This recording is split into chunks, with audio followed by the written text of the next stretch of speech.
Hey everyone, I'm Mr. Willis, and welcome back to You Will Love AP Gov. Thanks for joining me for another video on one of the required foundational documents for AP US Government. Today's video is all about Martin Luther King Jr.'s letter from a Birmingham jail, a cornerstone document of the civil rights movement that remains one of the most powerful defenses of civil disobedience in American history. If you're taking notes for your AP class or prepping for the AP exam, remember to click on the link below and download the free guided notebook page to make it easier to follow along. Let's dive in. King's main argument in his letter from a Birmingham jail is very simple, yet also very powerful. People have a moral obligation to resist unjust laws and seek to change them through nonviolent means. King makes several key points to support his argument. First, he asserts the principle that justice delayed is justice denied, emphasizing the urgency of taking action against unjust laws. Second, he justifies the use of direct, nonviolent protest and explains how it's an effective tool at achieving social change. Third, he criticizes the moderates in society who are more devoted to maintaining order than to seeking justice, suggesting that their passivity enables injustice to continue. Fourth, he defends civil disobedience by citing historical and religious examples, including early Christians and American patriots who broke laws in pursuit of higher moral goals. In 1963, the civil rights movement was in full swing, and Martin Luther King Jr. had traveled to Birmingham, Alabama, one of the most racially segregated cities in the South, to support local activists and challenge segregation laws through peaceful demonstrations. He was arrested for violating a court injunction that prohibited such protests. While in jail, he received a public statement from 8 white clergymen who criticized his actions as unwise and untimely, urging civil rights activists to show patience and pursue change through the courts rather than the streets. King's letter was a direct response to their criticism,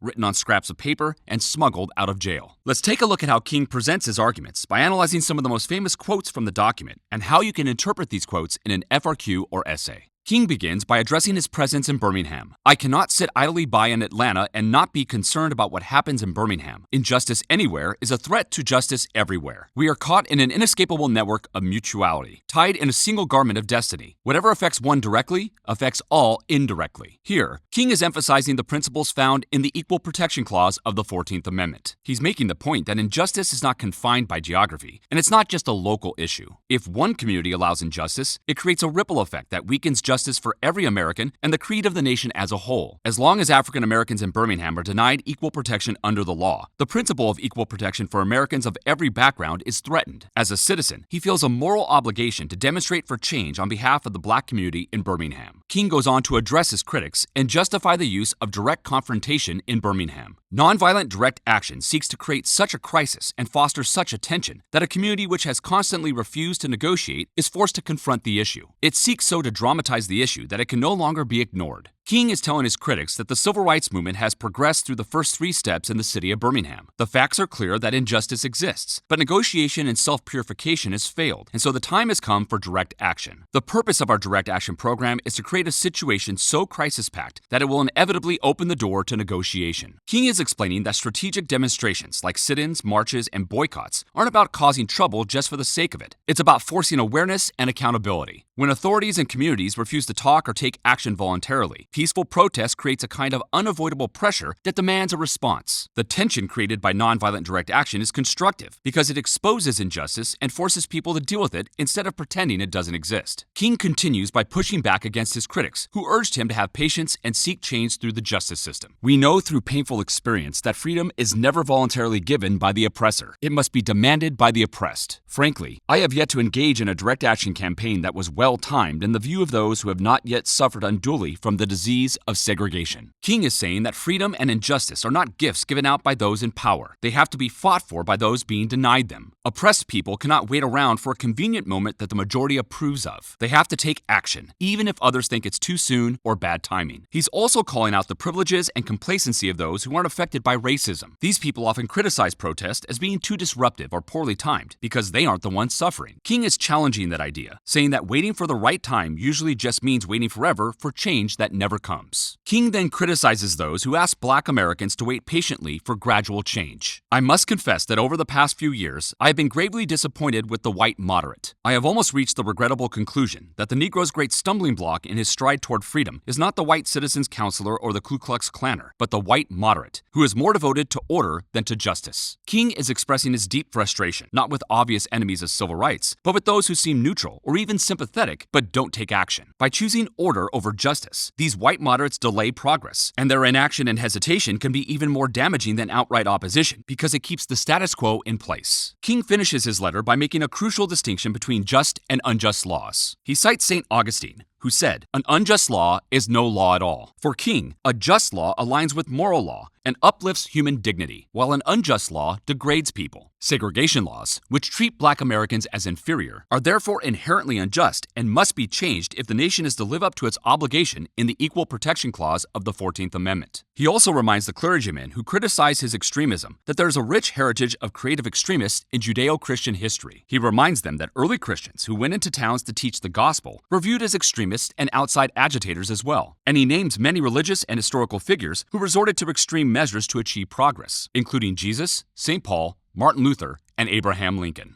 And that's everything you need to know about Letter from a Birmingham Jail. You can click here for additional videos for AP US Government, and be sure to check out my videos on AP Macroeconomics and AP Microeconomics as well. If you found this video helpful, be sure to like, share, and subscribe for more content on AP Government and Economics. Thanks for watching. I'll see you next time on You Will Love AP Gov.